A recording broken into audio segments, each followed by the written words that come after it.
As most of you know, I am a Wisconsin Badger alum and fan. It's been a rough few years to say the least. I have shared my opinions on the downfall of Wisconsin football multiple times on this channel. I have talked about wanting Fickell fired in October. I talked about how I had hope coming back when it came to the program after the wins over Washington and Illinois.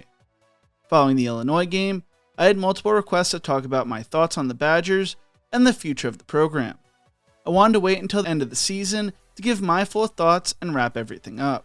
This is my 2025 Wisconsin football memoriam and a look towards 2026. But before we get into this, if you enjoy college football content like this, make sure to leave a like and subscribe. Also, let me know what you think Wisconsin's football record is in the comment section below for the 2026 season. I want to start off by saying there feels to be so much negativity around the program following the loss to Minnesota.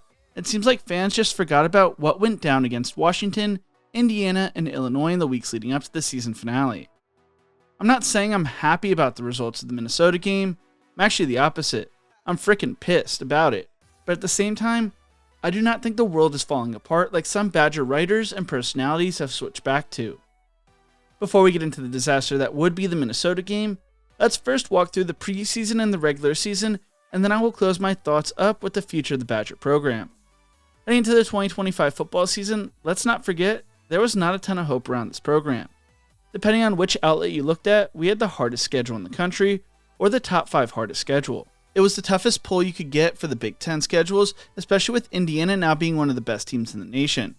When it came to the preseason rankings, the only teams we really avoided playing with our schedule was Penn State, who was the number 2 team in the preseason polls. Wisconsin's schedule featured number 3 Ohio State, number 7 Oregon, number 8 Alabama, number 12 Illinois, number 14 Michigan, and number 20 Indiana. They played 6 of the top 20 preseason ranked teams in the nation, something no other Big Ten school could say they were doing.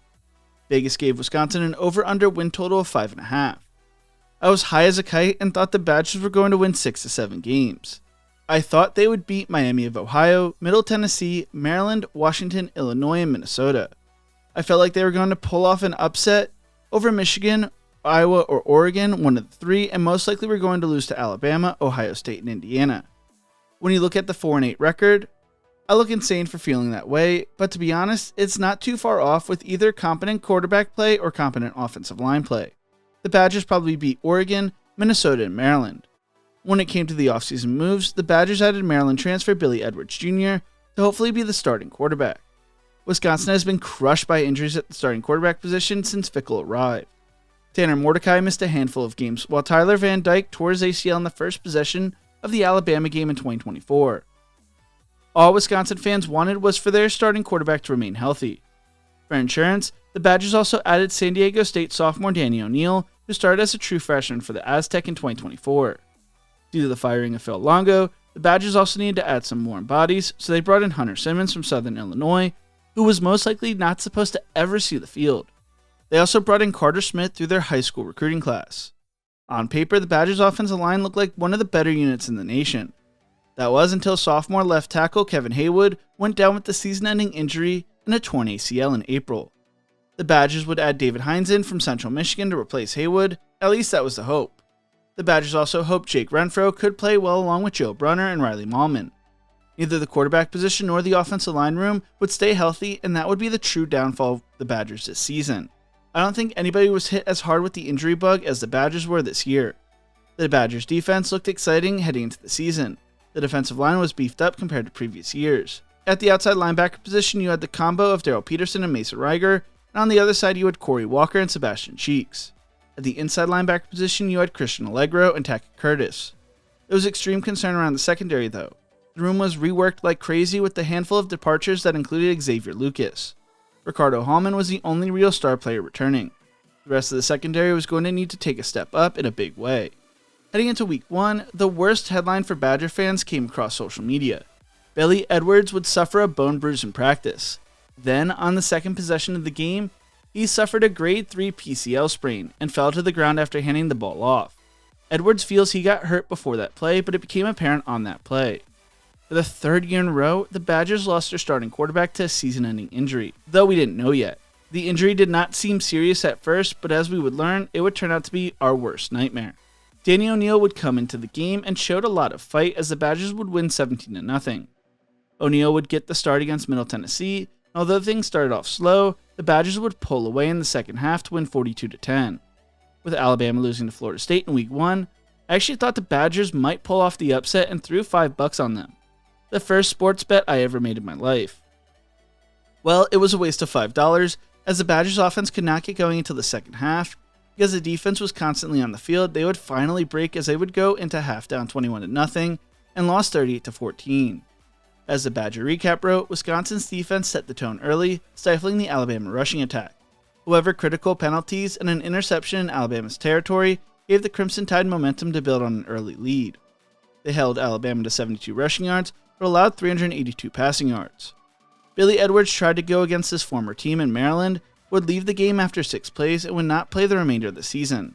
The confidence in Danny O'Neil that we saw against Miami and Middle Tennessee was gone against Maryland, and it may be because he could have been dealing with an Achilles soreness injury we later found out about. The Badgers would be blown out at home against Maryland 27-10, as they could never get the offense going. Hunter Simmons would even be thrown into the game against the Terrapins at the end and got the start against Michigan. I just want to pause for a second and talk about a weird statistic for Maryland, dating back to 2021. Under head coach Mike Locksley, the Terrapins are 15-3 in the month of September and 17-5 since he became the head coach. 47% of Maryland's wins since 2021 came in the month of September. So if you're a stats person, you want to play Maryland outside the month of September when Locksley is head coach. Overall, they are 20-44 outside the month of September. While it's unacceptable to lose to Maryland if you are Wisconsin, they also got unlucky playing them in the month of September. Wisconsin would take their first lead since the Middle Tennessee game when they scored on an opening touchdown against Michigan, but would go all downhill from there as they would enter the fourth quarter down 17-7 and lost 24-10. That would start a string of disasters as Hunter Simmons could not stop turning the ball over against Iowa. They would lose 37-0 and then fell at home to Ohio State 34-0. Against the Hawkeyes, Simmons would have 3 turnovers leading to 17 points for Iowa. In the first half, the defense only allowed 2 sustained drives and were set up with short fields besides those 2 drives. Against Ohio State, the Badgers had 144 total yards of offense, basically killing the defense, keeping them on the field consistently. The Badgers attempted to make a comeback against Oregon, but Simmons would throw a late pick as the Badgers fell 21-7, but at least they scored a touchdown, right? Then came the upset win over Washington. While O'Neil would rupture his Achilles, Carter Smith would get his first shot, and along with freshman duo Mason Posa and Cooper Catalano, the Badgers pulled off a major upset win. During this period, Gideon Atuka also began to show some shine. The Badgers pulled off their first ranked win of the Luke Fickell era 13-10 in an ugly game. After coming so close so many times before, against Oregon, Penn State, Ohio State, USC among others, in previous years, they finally got the signature win, and that fueled the team. Against number 2 Indiana, the Badgers were only down 10-7 at half, but the depth and injuries were finally too much to overcome. The Hoosiers would win 31-7. They lost to Tuca for the season in that game as well. Against Illinois, the Badgers got a dominant win, and it was the most fun I had watching a Badger game probably since 2019, as they crushed Brett Bielema and the Illini 27-10, pulling off their second-ranked win in 3 weeks. Badger fans were on a high, and there was a small chance they could make a bowl game at 5-7. But then came the Minnesota game. The Badgers would lose 17-7, and what annoys me the most is we could have won that game. The Badgers only lost by 10, but had a fumble giving the Gophers a short field, had 2 really bad shanked punts, and Hunter Simmons forgot which red team he needed to throw the ball to in the second half, throwing 2 costly interceptions when the Badgers were driving down the field. The Badgers didn't even let Carter Smith get much playing time in the second half, if any playing time. The Badgers lost the axe in ugly fashion. It left a bad taste in the mouth for many, including me, but the sky is not falling in my honest opinion. There are signs of climbing to the next level, and I see the vision. Though I might be getting some copium if we're being honest. The Badgers dealt with injury upon injuries this season. Edwards out for the year. O'Neil suffering a season-ending injury. The reason Simmons started in the month of October and not Carter Smith is because they did not want to burn Carter's red shirt, and the coaching staff didn't think he was ready. Throw him in against Michigan, Iowa, Ohio State, or Oregon during that brutal stretch. You not only burn the red shirt, but probably ruin his development. That being said, it felt like the way Grimes called games with Smith in was to not lose the game rather than try to win the game. They did not give him much opportunity to show off his arm. They did not really open up the playbook for him. Maybe it's because they didn't want to overwhelm him, Or maybe it's because half the playbook needed to be cut off because of the offensive line. The offensive line was crushed by injuries. There was the aforementioned Haywood injury, then starting center Jake Renfro missed most of the season. Without Renfro, the Badgers could not consistently snap the ball all season long. Which goes to the basics. This was the starting lineup for the Badgers in Week 1 on the left, and the starting lineup against Minnesota on the right. There was rarely any consistency, and there were a lot of moving parts throughout the season. Same goes to the running back room. Darian Dupree and Cade Yakimelli missed time. Gideon Atuka was lost for the season during the Indiana game, and Dylan Jones suffered a season-ending turf toe injury against Ohio State. Jackson Aker was forced to play running back, fullback, and tight end. Even when Dupree returned, he wasn't fully healthy and needed to take a majority of the carries when Atuka went down. The defense played well. I'm excited to see where things go next. Even with some of the injuries, a lot of young guys showed flashes. If we had a competent offense, this team would have easily gone 7-5 if not better. So where do we go in 2026? As much as I love Carter Smith, I think he is the future. Based on how the system was run in the last 4 games, I think you need to add a transfer quarterback. You also need depth anyways, as O'Neal is probably out for the season next year. I have no idea what Billy is going to do, but I do feel like he might transfer if he gets a medical waiver, and Hunter Simmons graduates. That means as of now, you only have Smith and Milo Speciovic, who are currently on the roster. Ryan Hopkins from Mater Dei is currently committed for the 2026 recruiting class. There's going to be a lot of movement with the portal this year, especially with all the coaching changes. My dream would be to get Trinidad Chambliss if he gets the waiver because he is from the Midwest, but I do not see that happening. If a guy like Bo Brungard enters the portal from Youngstown State, he could be a major get. I think you need to at least bring in someone to challenge for the job or to start over Carter Smith next year, especially with the Badgers' injury luck at that position. The running back room could be stacked with Atuka, Dupree, and Jones all being young players, and you also had 4-star Amari Latimer, though I would not be surprised if one of the 3 returners choose to transfer just because of the way college football is today. But if they all stay, you could have a scary 3-headed monster back to the early 2010s. At wide receiver, I hope you could hold on to Trech Kekahuna and Eugene Hilton, but wide receiver is also a position that is easy to replace. There are also some young players to keep an eye on in the room as well. With the added investment, I think you need to focus on the offensive line. If Joe Brunner is not going to the NFL, you make sure you retain him. Should return Haywood before next season at left tackle. Colin Cubberly and Emerson Mandel were both redshirt freshmen and could be back on the right side of the offensive line.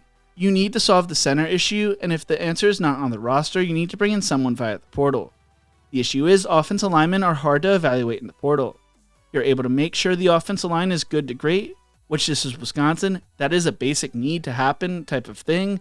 This team automatically becomes a dangerous team, especially with that running back room. On the defensive side of the ball, you lose Javar Suggs, Ben Barton, Brandon Lane, and Parker Peterson.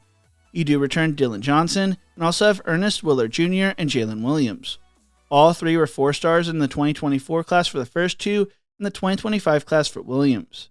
This unit could be young, but dangerous.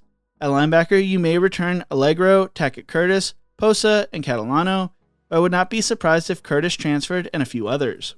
This unit is deep and could be fun though. My main concern is the secondary. You need to invest into this unit this offseason. You get a strong secondary put together, then all of a sudden you could have a top 10 defense in the nation. The defense has not been the problem this year, and if we continue to develop and retain talent, I get really excited for next year. You also need to add a new starting kicker if you don't think Sean West can be reliable over there since he is more of a punter. The Badger schedule is far from daunting compared to the previous 2 years, though there are writers that make it sound like the gauntlet, but compared to the last 2 years, this thing's a cakewalk in my opinion this year. And in year 4 for Fickell & Co., they have played some brutal schedules over the years.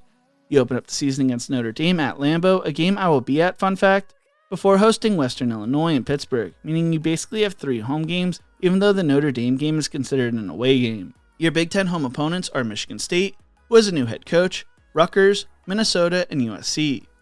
The away opponents are Iowa, Maryland, who may be firing Loxley at the time of recording, Penn State, whose roster will be put together with duct tape since they don't have a head coach at the time of recording, and have commits jumping ship every day, Purdue, and UCLA, who will have a new head coach as well. The Badgers' toughest 3 games next year are probably Notre Dame, USC, and Iowa, far from the Alabama, Ohio State, Oregon schedule you had this year and add in Indiana. If you retain key playmakers on the roster and shore up the offensive line and the quarterback position, this team could put together a special season. The Badgers don't win 7 or 8 games though, Fickell's gone. I'm excited for the 2026 season, and the roster we have right now could be fun for next year. Now the transfer portal giveth and the transfer portal taketh awayeth. So I am concerned about that, but the key contributors seem bought into this team and fought until the end. What do you think? Who is the starting quarterback for the Wisconsin Badgers next year, and what do you think their record is? Let me know in the comment section below. If you enjoyed this video, make sure to check out one of my other videos YouTube thinks you will love right here. Thank you so much for watching, and as always, remember to embrace the grind.